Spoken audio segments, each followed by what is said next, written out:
What's the meaning of breeding ground?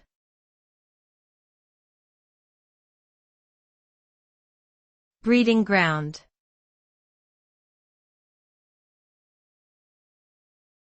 Breeding ground.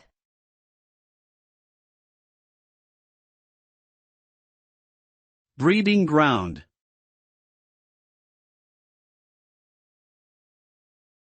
Breeding ground.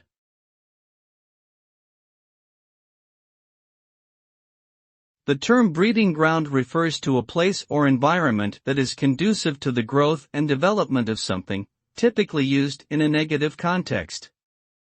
It can describe a situation or place where certain negative behaviors or conditions thrive and can spread.